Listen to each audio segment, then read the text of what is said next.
બાળકો, તમે બધા મજામાં છો ને? તો આજે આપણે ગણિત વિષય શીખીશું. ગણિત વિષયની અંદર આપણે ચેપ્ટર નંબર 8 છેલ્લે પૂર્ણ કર્યું હતું, બરાબર ને? ગાડું અને પૈંડા. તો આજે આપણે નવા ચેપ્ટરની શરૂઆત કરવાના છીએ. ચેપ્ટર નંબર 9 અડધું અને પા. હવે અડધું એટલે ખબર તમને? કયું અડધું એટલે અને પા એટલે? તો આપણે પહેલાં એને અડધું અને પા કોને કહેવાય એ શીખીએ, બરાબર? ત્યાર પછી આપણે આગળ જોઈએ. તો જુઓ, અડધું અને પાની અંદર આ એક આખી વસ્તુ કહેવાશે. શું કહેવાશે? આ એક આખી વસ્તુ કહેવાશે. હવે એને જો આપણે કોઈ પણ બે સરખા ભાગ પાડીએ આ રીતે, આ એક વસ્તુ છે, બરાબર? એના બે ભાગ પાડ્યા, સરખે સરખા પાડ્યા, તો આ બે ભાગ પાડ્યા એટલે આ એક અડધો ભાગ કહેવાશે, બરાબર? આ અડધું કહેવાશે અને આ પણ અડધું કહેવાશે, કારણ કે એના બે ભાગ પડી ગયા, બરાબર? હવે એ જ વસ્તુના જો આપણે ચાર ભાગ પાડીએ, કેટલા ભાગ પાડીએ? ચાર ભાગ પાડીએ, 1 2 3 અને 4. તો હવે એક એક ભાગ જે છે, એક એક ભાગને કયો ભાગ કહેવાશે? પા ભાગ કહેવાશે. કયો ભાગ કહેવાશે? પા ભાગ. આ એક પા ભાગ, આ પણ પા ભાગ અને પા ભાગ. આ બે પા ભાગ, આ એક ભાગ અને આ એક પા ભાગ, એ બંને ભેગા થાય એટલે અડધો ભાગ બની જાય. શું થાય? અડધો ભાગ બની જાય. એવી જ રીતે આ બાજુનો પા ભાગ અને આ પા ભાગ, એ બંને ભેગા થાય એટલે અડધો ભાગ બની જાય. અને બધા ચારે ચાર પા ભાગ ભેગા થઈ જાય તો એક આખો ભાગ બને. કેવો ભાગ બને? આખો ભાગ બની જાય, બરાબર? એને આખો ભાગ કહેવાશે. એવી જ રીતે આપણે દાખલા તરીકે આ એક આખી વસ્તુ છે, બરાબર? એના આપણે ચાર ભાગ પાડી દીધા, સરખે સરખા ચાર ભાગ પાડ્યા. જુઓ, દેખાય છે ને ચાર ભાગ? હા. હવે એ ચાર ભાગમાંના આપણે એક ભાગને મેં રેખાંકિત કરી દીધો છે. શું કર્યો છે? રેખાંકિત કર્યો, એટલે કે રેખા દોરી. તો આપણે એને અપૂર્ણાંકમાં જો લખવું હોય તો કઈ રીતે લખાશે? અપૂર્ણાંકમાં આપણે લખવું હોય તો આપણે ચાર ભાગ પાડીએ એટલે ચારને તો પહેલાં નીચે લખવાનું, બરાબર? છેદમાં. અને ઉપર જે હોય એને અંશ કહેવાય, નીચે હોય એને શું કહેવાશે? છેદ. અને ઉપર જે હોય એને અંશ કહેવાશે, બરાબર? અંશ અને છેદ. તો જે છેદ હોય તે આપણે નીચે લખવાનું, એટલે કે જેટલા ભાગ પાડ્યા એટલા નીચે, એટલે કે ચાર ભાગ પાડ્યા, એક વસ્તુના ચાર ભાગ પાડ્યા. તો એ વસ્તુમાંથી રેખાંકિત ભાગ કેટલો છે? તો એક જ છે. તો આપણે આ રીતે લખી શકીએ કે 1/4, બરાબર? દાખલા તરીકે મેં બે ભાગને રેખાંકિત કર્યા હોય તો શું લખાશે? 2/4 લખાશે. એવી જ રીતે જો મેં 3 ભાગને રેખાંકિત કર્યા હોય તો શું લખાશે? 3/4 લખાશે, બરાબર? એટલે કે એક વસ્તુના 3 ભાગ જે છે એ રેખાંકિત કરેલા છે, એટલે કે 3/4 કહેવાશે. સમજણ પડી? અડધો ભાગ કોને કહેવાય? પા ભાગ કોને કહેવાય? બરાબર? આ રીતે આપણે અડધું અને પા કરી શકીએ છે. તો આપણે આગળ જોઈએ. હવે ચાલો જુઓ, પહેલો પ્રશ્ન છે એ જોઈએ આપણે. સરખા ભાગ દર્શાવતી આકૃતિ નીચેના ખાનામાં ખરાની નિશાની કરો, બરાબર? તો હવે જુઓ, અહીં આકૃતિ બધી આપેલી છે, આપણને 6 એક આકૃતિ આપેલી છે. હવે પહેલી આકૃતિની અંદર આ બે ભાગ છે અને એક નાનો ભાગ છે અને એક મોટો ભાગ છે. તો આમાંથી સરખા ભાગ દર્શાવતી આકૃતિ કઈ આપણને દેખાય છે? તો ઓબ્વિયસલી આપણને આ દેખાશે, બરાબર? એના બંને સરખા ભાગ છે. આનું માપ પણ સરખું હોઈ શકે, આનું માપ પણ અહીં એક નાનું છે અને એક મોટું છે. એવી જ રીતે બીજી આકૃતિ જુઓ, વર્તુળવાળી છે. તો એક બરાબર વચ્ચેથી વ્યાસ આવેલો છે, એટલે બંને ભાગ સરખા છે. અહીં એક ભાગ નાનો છે અને એક મોટો છે, એટલે બીજા નંબરમાં પહેલી આકૃતિ સરખા ભાગ દર્શાવતી આકૃતિ કહી શકાય, બરાબર ને? એવી જ રીતે નીચે જુઓ, તો ત્રીજી આકૃતિમાં 3 ભાગ પાડેલા છે, પણ એક ભાગ અહીં એકદમ નાનો થઈ ગયેલો છે અને બે ભાગ સરખા છે, એટલે એ આકૃતિ સરખો ભાગ દર્શાવતી કહી શકાય નહીં. પણ અહીં આ જે આકૃતિ છે એના 3 ભાગ કેવા છે? સરખા છે, બરાબર? હવે આગળ ચોથા નંબરમાં જુઓ. ચોથા નંબરમાં 3 ભાગ પાડેલા છે, 1 2 અને 3. એક વસ્તુના 3 ભાગ પાડેલા છે, તેમાં 2 ભાગ સરખા છે અને 1 ભાગ મોટો થઈ ગયો છે, એટલે એ સરખા ભાગ કહેવાય ના કહેવાય. અહીં જુઓ 3 ભાગ સરખા છે, બરાબર ને, એટલે આ આકૃતિ સરખા ભાગવાળી કહેવાશે. એવી જ રીતે 5મા નંબરમાં જુઓ 2 આકૃતિ આપેલી છે, એમાં 4 ભાગ પાડેલા છે, બરાબર. કેટલા ભાગ પાડેલા છે? 4 ભાગ. તો આના 4 ભાગ જુઓ સરખે સરખા છે. આના જુઓ 1 ભાગ આવો છે, 1 ભાગ, આ 2 ભાગ અલગ અલગ છે, આ 2 ભાગ સરખા છે ને આ 2 ભાગ સરખા છે, બધા ભાગ સરખા નથી.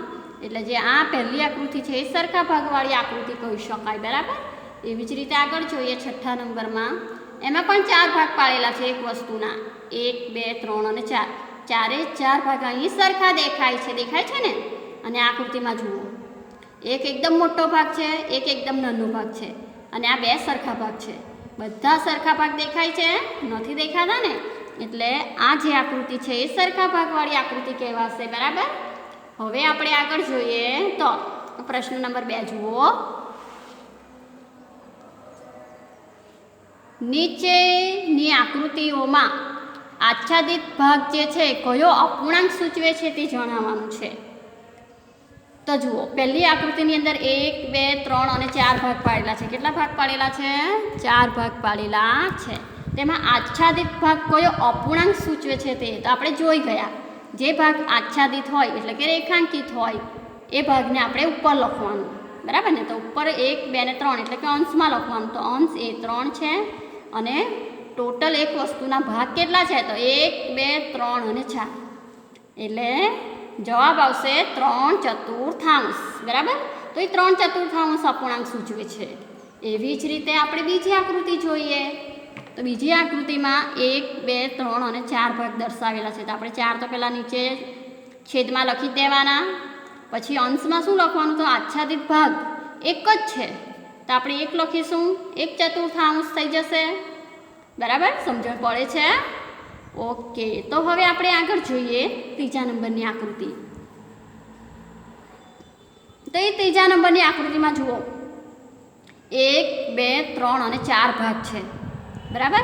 એક આકૃતિમાં જે 4 ભાગ પાડેલા છે અને 4 ભાગ આપણને આચ્છાદિત બતાવેલા છે, બરાબર ને. તો આપણે અપૂર્ણાંક કયો સૂચવવાનો? તે પૂરેપૂરી એક આખી વસ્તુ કહેવાય, અથવા 4 ભાગમાંના 4 ભાગ આચ્છાદિત છે એમ કહી શકાય, અથવા એક આખી વસ્તુ છે એવું પણ કહી શકાય, બરાબર ને. પછી ચોથા નંબરમાં જુઓ. તો ચોથા નંબરમાં એક વસ્તુના 1 2 3 અને 4 ભાગ પાડેલા છે. કેટલા ભાગ પાડેલા છે? 4 ભાગ પાડેલા છે. તો એ 4 ભાગને આપણે છેદમાં લખી દઈએ, એના 2 ભાગ આચ્છાદિત છે. અથવા આપણે એમ પણ લખી શકીએ કે એક વસ્તુ આખી, એક વસ્તુના અહીંથી 2 ભાગ, આ 1 ભાગ અને આ 1 ભાગ. તો એ રીતે પણ લખી શકીએ. આ 2 ભાગ પાડેલા છે નીચે અને 1 ભાગ એમાંનો આચ્છાદિત છે. આ રીતે પણ આપણે લખી શકીએ, બરાબર. પછી જુઓ 5મા નંબરમાં એક વસ્તુના 2 ભાગ પાડેલા છે, બરાબર ને. એક વસ્તુના કેટલા ભાગ પાડેલા છે? 2 ભાગ પાડેલા છે. એટલે જ્યારે પણ આપણે કોઈ એક વસ્તુના 2 સરખા ભાગ પાડીએ તેને અડધો ભાગ કહેવાય ને, અડધો ભાગ. તો 1/3 લખાશે. શું લખાશે? 1/3, બરાબર. 2 ભાગમાંનો 1 ભાગ આચ્છાદિત છે એટલે કે રેખાંકિત છે. હવે આગળ જોઈએ 6થા નંબરની આકૃતિમાં શું છે તે જોઈએ આપણે. તો જુઓ અહીં એક વસ્તુના 4 ભાગ પાડેલા છે, 1 2 3 અને 4. તો આપણે 4ને નીચે લખી દઈએ અને એના 1 અને 2 ભાગ રેખાંકિત છે એટલે 2/4, અથવા આપણે આ રીતે પણ લખી શકીએ, આ 1 ભાગ અને આ 1 ભાગ, બરાબર. 2 ભાગમાંનો 1 ભાગ રેખાંકિત, 2 ભાગમાંનો 1 ભાગ રેખાંકિત એટલે કે અડધો ભાગ રેખાંકિત, અડધો ભાગ રેખાંકિત. આ રીતે પણ આપણે લખી શકીએ છીએ, બરાબર. હવે આપણે આગળ જોઈએ પ્રશ્ન નંબર 3. પ્રશ્ન નંબર 3 જોઈએ તો સૂચના મુજબ કરો. સૂચના મુજબ શું કરવાનું છે? તો દરેક આકૃતિના 1/3 ભાગમાં લીટી કરો. કેટલા ભાગમાં લીટી કરવાની છે? 1/3 ભાગમાં એટલે કે અડધા ભાગમાં લીટીઓ કરવાની છે. તો આ એક વસ્તુ છે ત્રિકોણ, એનો અડધો ભાગ, એક બાજુનો જે ભાગ હોય એને અડધો ભાગ કહેવાય. તો એ અડધા ભાગમાં આપણે લીટીઓ દોરી દઈશું, બરાબર. તો આ રીતે લીટી દોરી દીધી એક ભાગમાં, એટલે કે અડધા ભાગમાં. એવી જ રીતે આમાં પણ આપણે અડધા ભાગમાં લીટી દોરીશું, એટલે આ અડધો ભાગ થઈ ગયો કહેવાશે, બરાબર. એવી જ રીતે આ આકૃતિમાં પણ આપણે અડધા ભાગમાં લીટી કરી દઈએ. અડધો ભાગ એટલે એક વસ્તુનો બે ભાગ કરી નાખીએ ને તેમાંનો એક ભાગ, તે અડધો ભાગ કહેવાય, બરાબર. આ રીતે આપણે અડધા ભાગમાં લીટી દોરી દીધી 1/3 ભાગમાં. હવે આગળ જોઈએ પ્રશ્ન નંબર 2. પ્રશ્ન નંબર 2 જુઓ. પ્રશ્ન નંબર 2 ની અંદર શું છે, તો દરેક આકૃતિના 2/4 ભાગમાં ટપકા કરવાના છે. કયા કેટલા ભાગમાં? 2/4 ભાગમાં ટપકા કરવાના છે, એટલે 4 એ છેદ છે, એટલે કે 4 ભાગ આપણે પાડ્યા હશે એક વસ્તુના, 1 2 3 અને 4. એમાંથી 2 ભાગમાં આપણે ટપકા કરવાના, બરાબર. શું કરવાના? 2 ભાગમાં આપણે ટપકા કરવાના, આ રીતે, બરાબર. કોઈ પણ 2 ભાગમાં આપણે ટપકા કરીશું એટલે 2/4 ભાગ કહેવાશે. આ થઈ ગયું. એવી જ રીતે બીજી આકૃતિ, એમાં પણ 2/4 કરીશું આપણે. કેટલા કરવાના છે? 2/4 ભાગમાં, એટલે ટોટલ 4 ભાગ પાડેલા છે. 4 ભાગમાંના 2 ભાગમાં શું કરવાનું? આપણને 2 ભાગમાં આપણે ટપકા કરીશું, આ રીતે, બરાબર. એટલે આપણા 2/4 ભાગ થઈ ગયું કહેવાશે.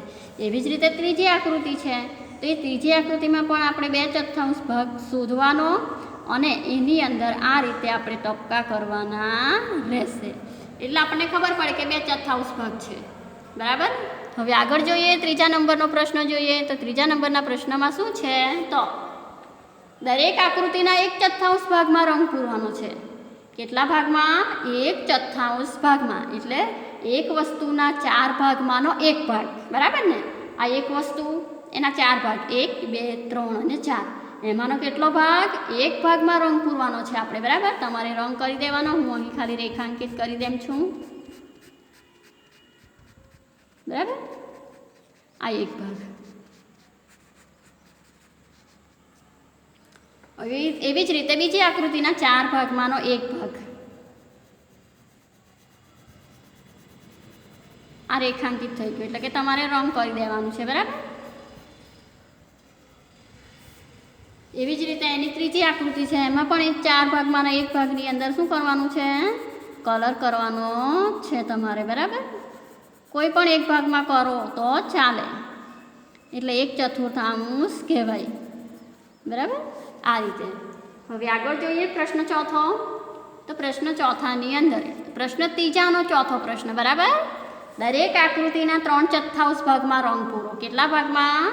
3/4 ભાગમાં રંગ પૂરવાનો છે, એટલે 4 ભાગમાંના ત્રીજા ભાગમાં, એટલે 4 ભાગ જુઓ એક વસ્તુના, 1 2 3 અને 4 ભાગ થઈ ગયા. એ 4 ભાગમાં આપણે કેટલા ભાગ લેવાના?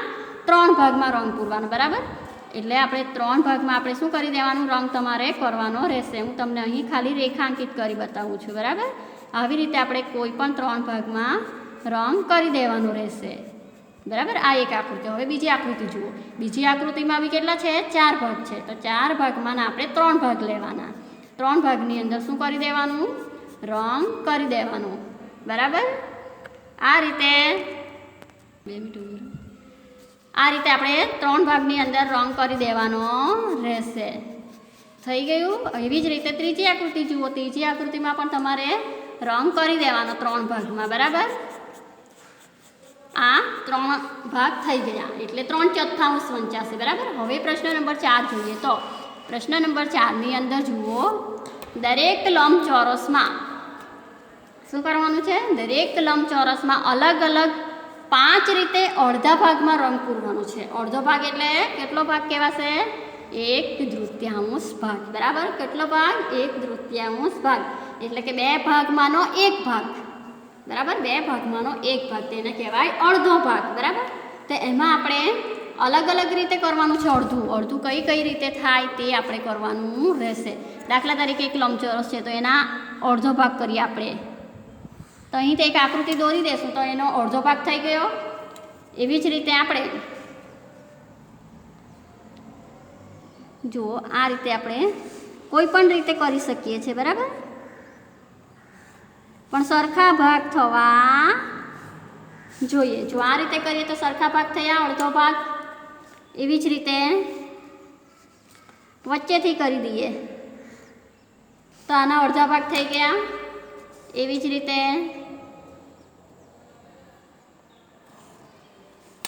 અડધો ભાગ થઈ ગયો. તો આ રીતે શું કરવાનું છે, આપણે અડધા ભાગમાં રંગ પૂરવાનો રહેશે. હવે આ જે એક આકૃતિ બાકી રહી એમાં તમારે વિચારવાનું અને કઈ રીતે એનો અડધો ભાગ થશે તે વિચારીને તમારે દોરવાનું રહેશે. બરાબર. તો મિત્રો આપણે ચેપ્ટર નંબર જે 9 છે અડધું અને પા એનો પ્રશ્ન નંબર 4 અહીં પૂર્ણ કરીએ છીએ અને નવા પ્રશ્નો સાથે આપણે નેક્સ્ટ વિડીયોમાં ફરી પાછા મળીશું.